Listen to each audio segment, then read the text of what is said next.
Hello item বয়, ভয় পাওয়ার দরকার নাই। তুই যে হেভি পোংটা, এটা আমি বুঝে গেছি। জি ভাল লাগছে তোরে? হ্যাঁ, আমি তোর সিনিয়র না হলে তোর প্রেমে পড়ে যেতাম। বেঁচে গেলাম। থ্যাংক ইউ আপু। থ্যাংক ইউ কেন? আমার তো একটাই মন, দিয়ে দিয়েছে একজনকে। কাকে? তাকে। ও সেই সেই। আসসালামু আলাইকুম আপু। ওয়ালাইকুম আসসালাম।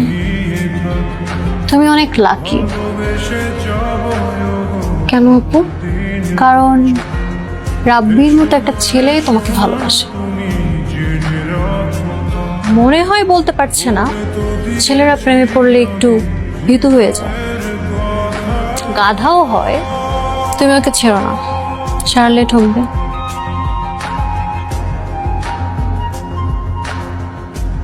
ঘটনা কি রে? মনে হচ্ছে ডুবে ডুবে পানি খাচ্ছিস। খুব পাখনা হয়ে গেছিস না? মন দিয়ে দিয়েছিস। ব্যাড নিউজ আছে। Bad news? পরশু নাজিয়ার বার্থডে। হ্যাঁ তো গুড নিউজ, তুই ব্যাড নিউজ বলতেছিস কেন? তুই শিওর? তুই জেনে বলতেছিস তো? পরশু যশ, তাহলে তো সেলিব্রেট করতে হবে। আচ্ছা শোন, এমন ভাবে সেলিব্রেট করবো যাতে সারা জীবনে বার্থডেটা মনে রাখে। ও মাই গড নাজিয়া, রাব্বি এটা কি করলো? কি করেছে? তুমি এক্ষুনি সেমিনার রুমে যাও, গেলেই বুঝবা।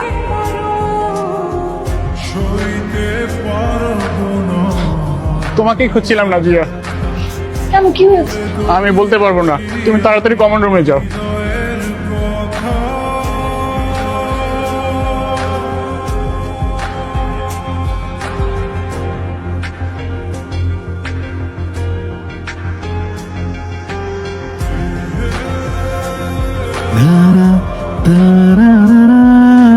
Happy birthday.